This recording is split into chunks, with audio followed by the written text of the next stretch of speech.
Reformando discípulos, para a glória de Deus. Boa noite, meus irmãos, sejam muito bem-vindos a mais um Reformando Discípulos, o discipulado da Igreja Reformada em Vila Velha. Hoje, novamente, estou aqui com o presbítero Hudson. Bem-vindo novamente, Hudson. Obrigado, Vitral, obrigado pela oportunidade. Obrigado também aos irmãos que estão presentes nos assistindo, onde quer que os irmãos estejam. E convidam vocês a abrirem a palavra de Deus. Nós estamos no Evangelho de Mateus, seu capítulo 25, dando continuidade aos ensinos do Senhor Jesus. Lembrando, né, Hudson, que é o momento final do ministério do Senhor Jesus. Ele tinha entrado já em Jerusalém e nos seus momentos finais, esse é o último discurso público dele, porque nós vamos ver no próximo capítulo que já vai ser já a parte no qual ele vai ser preso, já se direcionando para a crucificação. E ele dá algumas direções para os seus discípulos, né, ensinando através de parábolas. Mas eu queria só comentar um negócio contigo antes. Assim. Pensamos, qual é o dia mais importante da humanidade? Alguns vão dizer que foi a encarnação do Verbo, o seu nascimento, o nascimento de Jesus. Outros vão dizer, não, foi a morte de Jesus. Outros vão até dizer, foi a ressurreição de Jesus. Todos esses foram importantíssimos, mas já aconteceram. Mas hoje nós vamos abordar um assunto, um dia importante que não aconteceu ainda, que é a volta do Senhor Jesus. Não é isso? Muito bom, isso mesmo. E se a gente observar, Vitral, e os irmãos também que assistiram o episódio passado, em Mateus 24, o Senhor Jesus ele começa a pregar um sermão mesmo. Imagina só, Jesus pregando uma mensagem, um sermão, ele começa a falar a respeito dos juízos, dos sinais que precederiam a manifestação de Jesus por ocasião da sua segunda vinda. Agora, no verso 25, já no final do 24, o Senhor Jesus já começa a utilizar parábolas. Nós vimos na vez passada, na semana passada, que o Senhor Jesus colocou a parábola dos dois servos, né? Porque após um sermão, após você expor aquilo que é a verdade de Deus, Jesus utilizou uma metodologia de ensino que também nós devemos utilizar em nossos sermões também. Ou você mesmo, quando você prega, você como discípulo, prega a palavra de Deus a outras pessoas. Abordamos a doutrina, abordamos aquilo que é a palavra e podemos utilizar de figuras, ou seja, de exemplos, para que a pessoa ela possa absorver melhor toda aquela verdade bíblica. Foi assim com o Senhor Jesus também. E é assim também com os pastores, né? Nós devemos sempre, após um sermão, fazer aplicações práticas à congregação, mas não apenas aplicações práticas, mas também levá-las a compreender a verdade bíblica por meio de um exemplo. Então, isso é muito importante, isso faz parte de um sermão, e devemos seguir o exemplo do Senhor Jesus, quando então, após ele falar de toda a parte do fim dos tempos, ele começa então a pregar parábolas, que são histórias inventadas pelo Senhor Jesus, e quando eu digo inventadas, porque elas não são histórias literais, mas são figuras nas quais Cristo criou, para que nós possamos, mediante esta história contada, absorvermos melhor aquilo que é a verdade bíblica, né? E vimos então na semana passada a parábola dos dois servos, e hoje nós vamos estudar a parábola das 10 virgens. Eu acho que essa é a parábola mais assim emblemática, pelo menos assim, que a gente vê na internet, é a parábola que as pessoas mais têm medo, a parábola que as pessoas mais têm dificuldade de entendimento. E eu vejo também, Vitral, que no meu blog de teologia, o evangelhoeterno.org, o texto que eu escrevi lá no blog, entenda a parábola das 10 virgens, né? É o post mais visto do blog.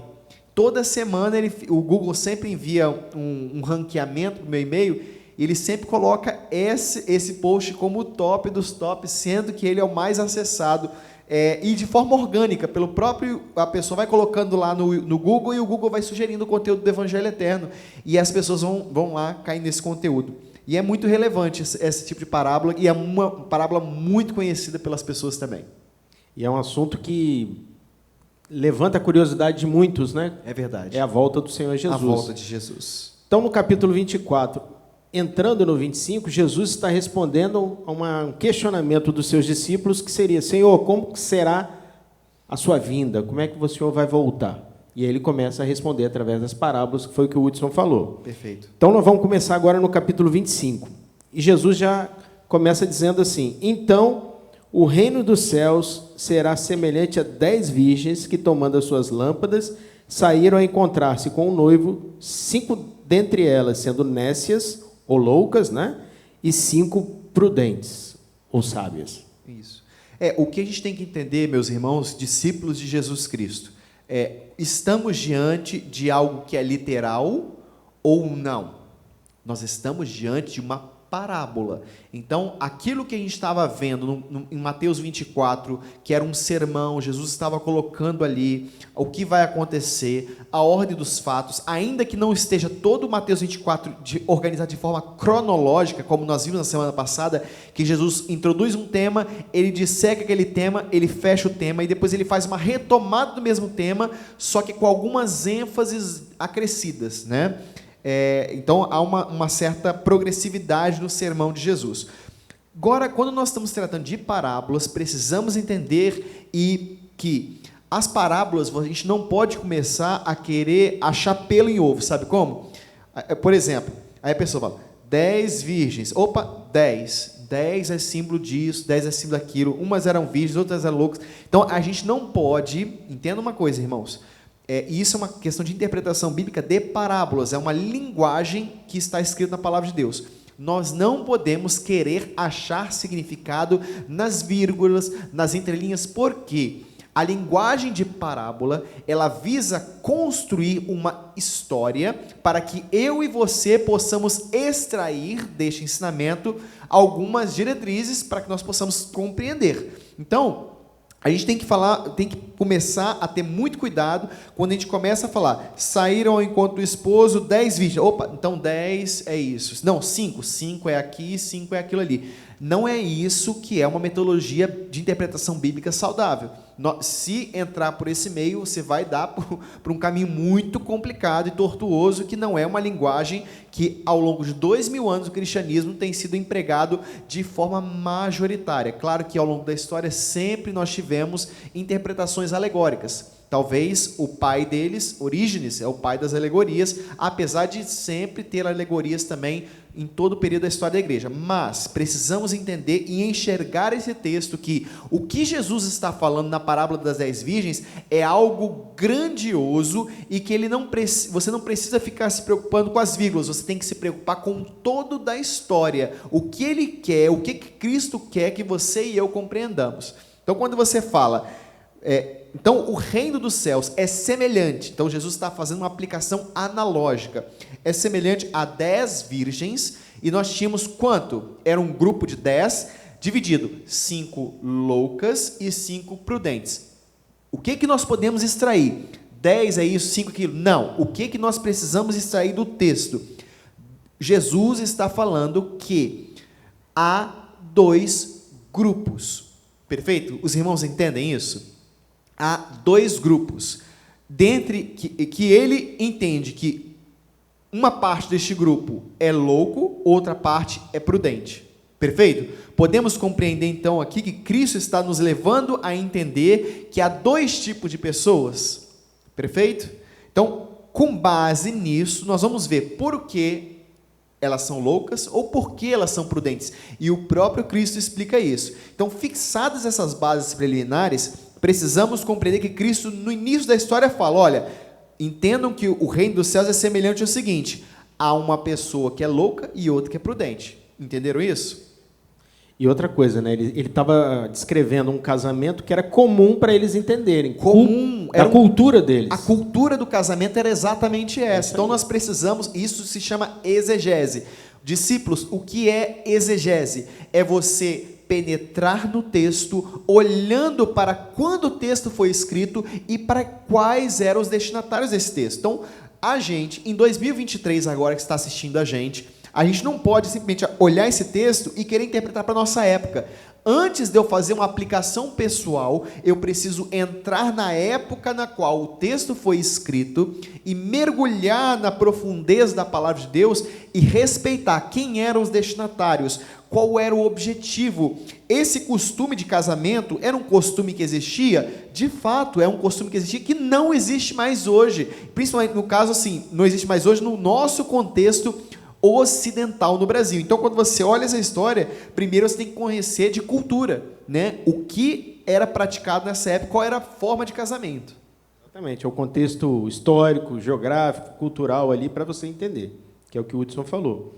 Então, também fala de um noivo, né? Perfeito. Que aí a gente pode dar uma referência que é Jesus, né? Com certeza. E a noiva, a igreja, não é isso? Que é isso que... Jesus, por quê? A Bíblia interpreta a Bíblia. Lembra que nós já falamos isso várias vezes. Jesus se apresenta como o noivo, como o esposo. Então, vemos que a palavra apoia a ideia de que o esposo aqui, de fato, é Cristo. Por quê? Porque a palavra de Deus, não somente neste trecho, mas não somente também no Evangelho, mas em todo o canto da Escritura, vemos que Jesus se apresenta como noivo. E a igreja, né, o seu povo eleito, o seu povo escolhido, é a noiva, né? É a esposa. E o casamento final está em Apocalipse. Exatamente. E o casamento final, aqui você tem que ler essa parábola com Apocalipse. O que são as bodas do Cordeiro? Entenderam? Porque tudo diz respeito a um casamento, a uma união que se dará definitivamente na consumação de toda a história. Depois os irmãos leiam Apocalipse 19, do verso 7 ao 9. Perfeito, isso tá? mesmo. Então, continuando, o verso 3 diz que as nécias, ao tomarem as suas lâmpadas, não levaram azeite consigo. No entanto, as prudentes, além das lâmpadas, levaram azeite na vasilha. E, tardando o noivo, foram todas tomadas de sono e adormeceram. Mas à meia-noite ouviu-se um grito. Eis o noivo, saiu-lhe ao encontro. Então se levantaram todas aquelas virgens, prepararam as suas lâmpadas, e as nécias disseram às prudentes: dai-nos do vosso azeite, porque as nossas lâmpadas estão se apagando. Vamos parar até aqui? Podemos parar. Agora a gente pode perguntar, existia eletricidade naquela época? Não existia. Então, você precisa enxergar esse texto que era na época.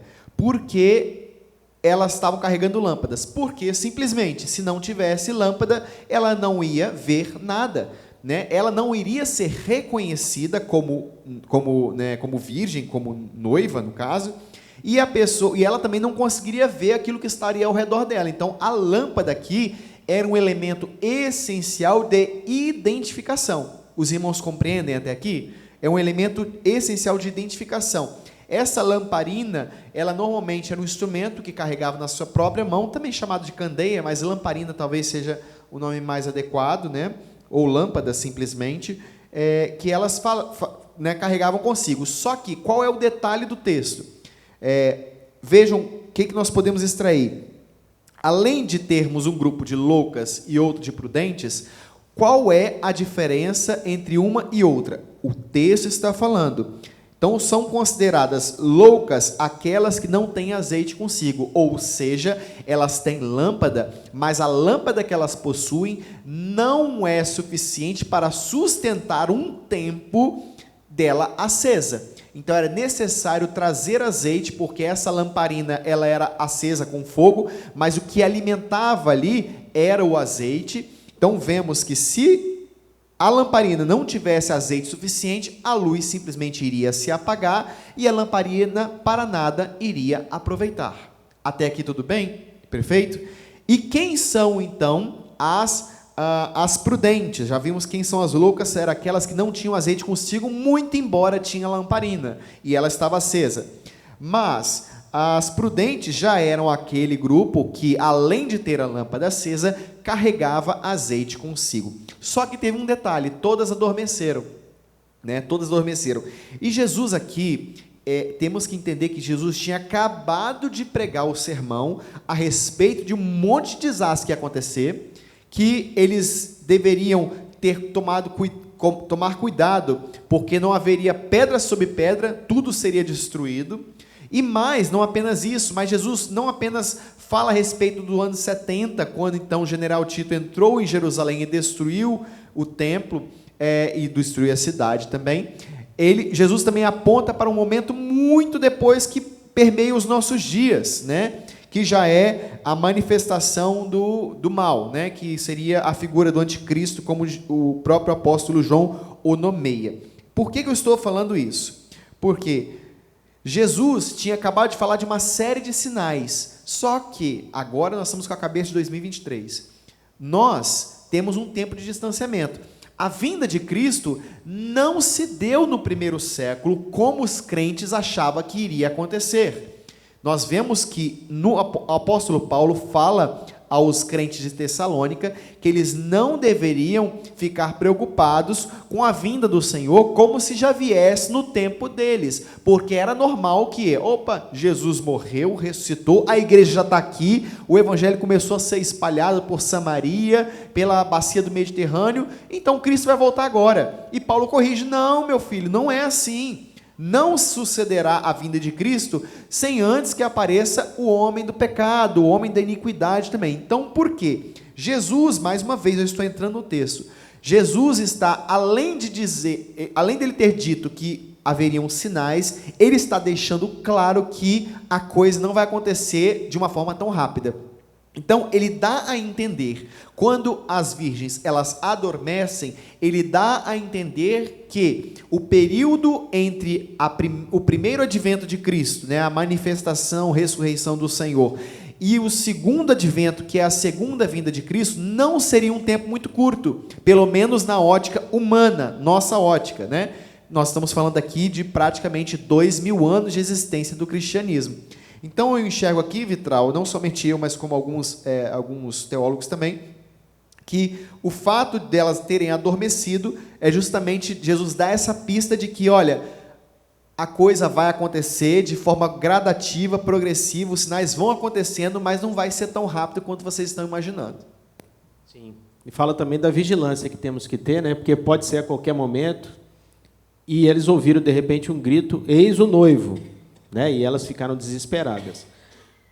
Você entende também que o azeite ali fala do Espírito Santo, que é aquelas que estão cheias do Espírito Santo e aquelas que não? Então, Vitral, quando a gente olha para a palavra de Deus, nós vemos que o azeite era um símbolo bíblico, né, que era utilizado para curar feridas, né? Nós sabemos disso, que ele tinha propriedades, assim como o vinho, o azeite também era utilizado como tratamento de feridas, né? Só que nós sabemos que o azeite também, tipologicamente na palavra, ele representa um derramar do Espírito Santo. Então nós podemos dizer que essas pessoas, de fato, tiveram um contato com o Espírito Santo? Sim, as loucas tiveram um contato com o Espírito Santo. Elas estão sabendo que há um noivo, elas estão sabendo que elas devem estar preparadas, elas devem estar sabendo que elas devem ser virgens e que vai acontecer um casamento. Então, são pessoas que tiveram contato com o Espírito Santo. O outro grupo, todavia, parece-me muito claro que se trata de um grupo que possui o enchimento do Espírito Santo, né? O enchimento do Espírito Santo. Então, de alguma forma, esse texto dá a entender que Jesus está falando a respeito de pessoas que tiveram contato com o Evangelho, mas não foram efetivamente transformadas pelo poder do Espírito Santo, e outro grupo, todavia, que foi regenerado pelo poder do Espírito Santo.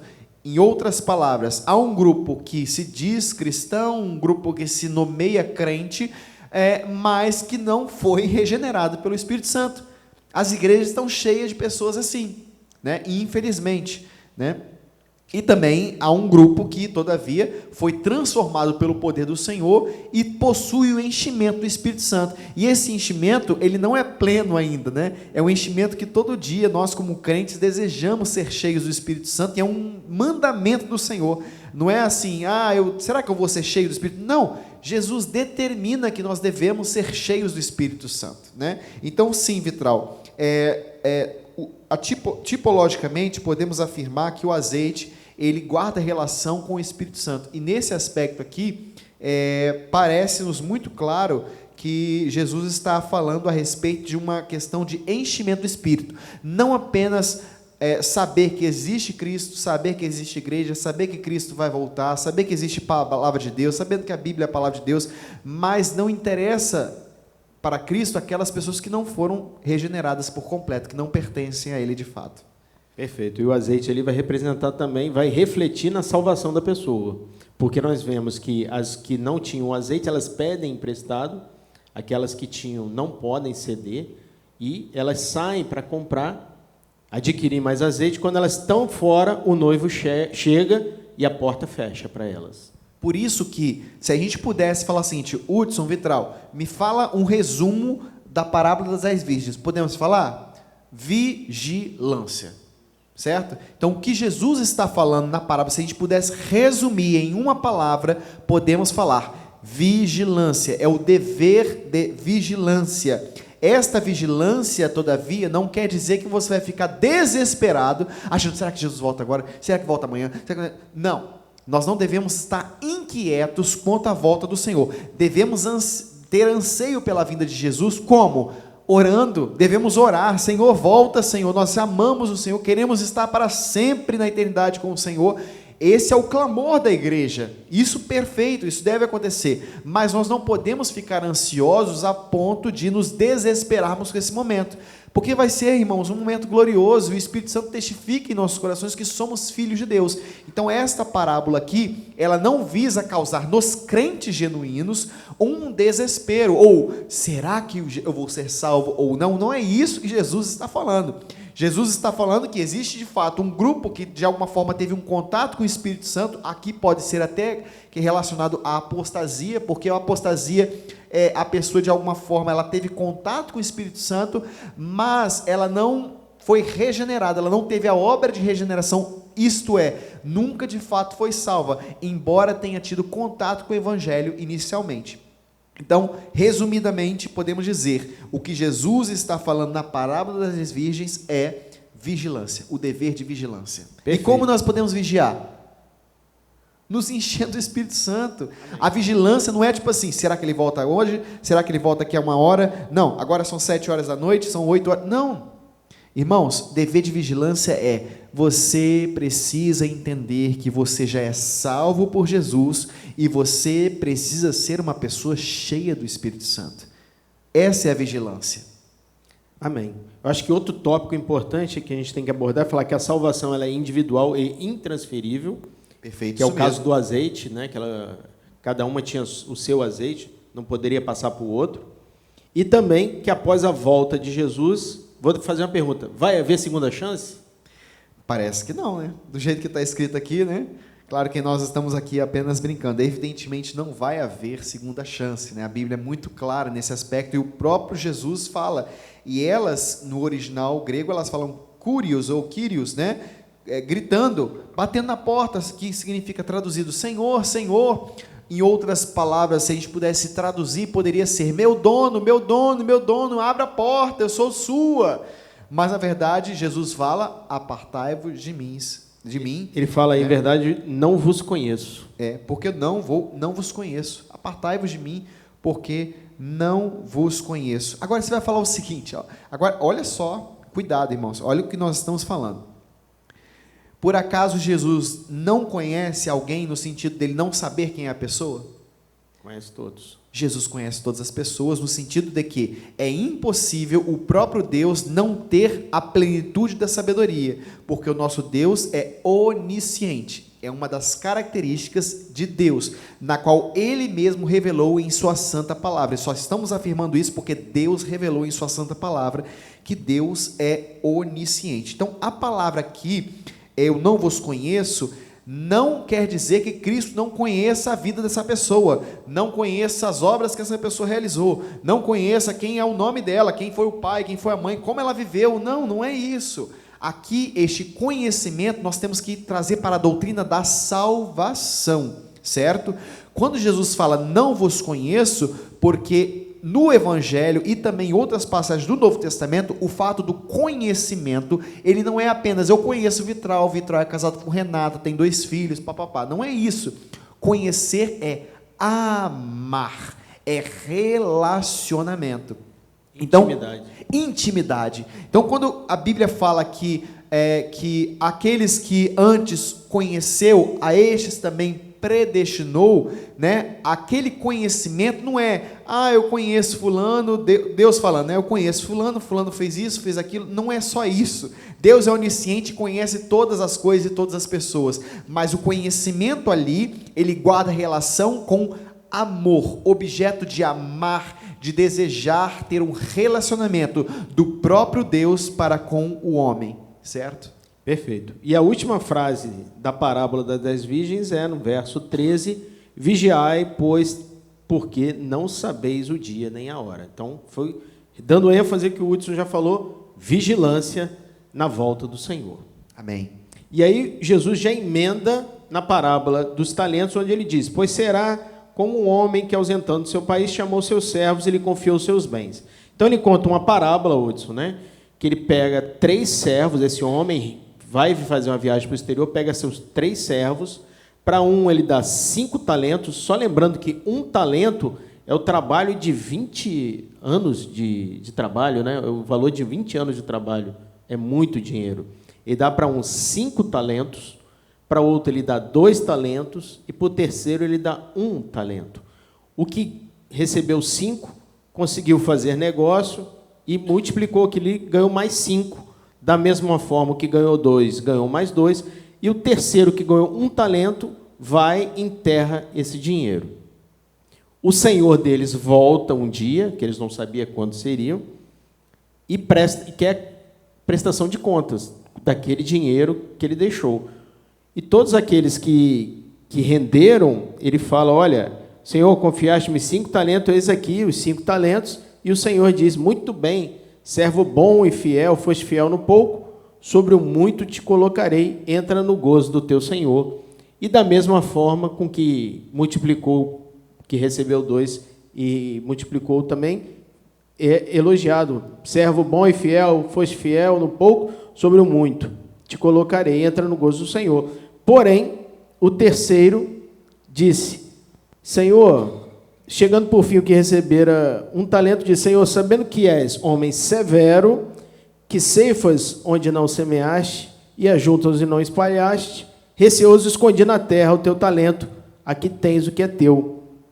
E o Senhor o chama de servo mau e negligente, pega aquele dinheiro dele, passa para aquele que ganhou 10, né, que multiplicou, e joga, e fala que ele tem que ser jogado para fora, chama de servo inútil, lançai-o para fora nas trevas, porque ali haverá choro e ranger de dentes. Então, Vitral, quando a gente olha a parábola dos 10 talentos, se a gente pudesse resumir, podemos falar que a vida cristã é uma vida de frutos. E o que é frutos? Né? O fruto nada mais é aquilo que a árvore oferece como uma recompensa. Né? Deus fez com que as árvores fossem frutíferas para que assim nós possamos usufruir do alimento da árvore. Né? Então a vida cristã, o que Jesus está falando aqui, deve ser uma vida frutífera e não apenas de somar, mas uma vida de multiplicar, certo? Em outras palavras, o que Jesus está falando aqui, a nossa salvação, embora nós já somos salvos pela graça de Cristo Jesus mediante a fé no nosso Redentor, não vem isso de nós, não vem das obras para que ninguém se glorie, mas apesar de já sermos salvos pela graça de Jesus, as obras acompanham os salvos, porque a salvação que Deus opera na nossa vida, ela é uma salvação que multiplica. Em outras palavras, se a gente pudesse usar uma palavra agora, contamina. Só que essa palavra é usada normalmente no sentido ruim, mas o contaminar aqui é no sentido de espalhar. A vida cristã, então, é uma vida de multiplicação. Quando Jesus salva você, você não fica com a mensagem evangélica apenas dentro do seu coração. Você conta a todos os grandes feitos de Jesus na sua vida. A parábola também mostra que Deus é soberano, Ele dá o talento para cada um da forma que Ele quer, mas o objetivo é que venhamos a multiplicar isso, darmos frutos. E aquele que não deu fruto, enterrou, ainda colocou a culpa não nele, colocou a culpa em Deus, ou no seu Senhor, porque falou: olha, eu fiz isso porque o Senhor é muito rígido. Olha só que coisa horrorosa, né? Se você olhar, Senhor, eu sei que o Senhor é um homem duro, que ceifas onde não semeaste, Olha só que petulância desse servo, né, irmãos? Imagina só vocês, o próprio Deus inquirindo uma pessoa e a pessoa respondendo dessa maneira. É o que Jesus está falando. Esse aqui é um servo malvado que enterrou o seu talento. Ele questiona porque recebeu pouco do seu Senhor, como se o Senhor fosse obrigado a oferecer aquilo que o próprio servo estava querendo. Na verdade, o que Jesus está contando nessa parábola, e ele é o próprio Senhor, porque a nossa vida cristã não é uma vida só de agora, mas um dia todos nós, não apenas os cristãos, mas todas as pessoas irão prestar contas diante de Deus. Então precisamos entender isso, e os nossos talentos não podem ser enterrados, Vitral. A gente não pode pegar aqui uma vida cristã, beleza, agora eu vou ser igreja na minha casa. Não, não existe ser igreja na sua casa. Você não é a igreja somos nós.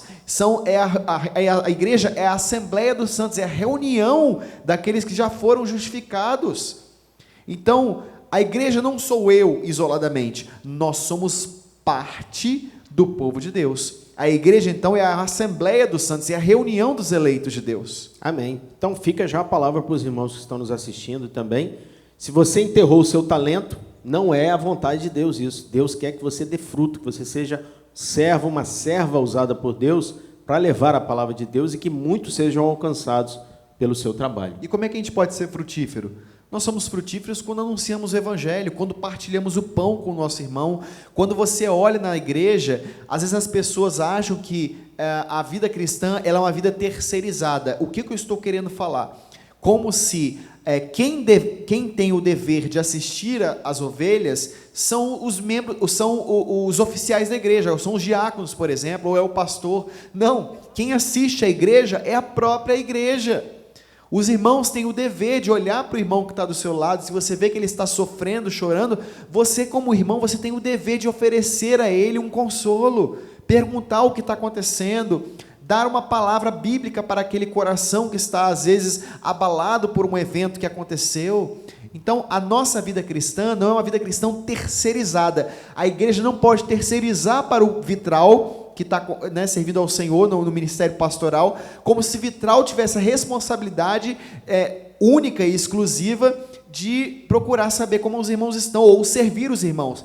Na verdade, devemos servir uns aos outros. Tanto é que o lema, na verdade, o nosso ano litúrgico, o terceiro ano litúrgico que a Igreja Reformada está entrando, é um ano litúrgico que tem como tema amar e servir.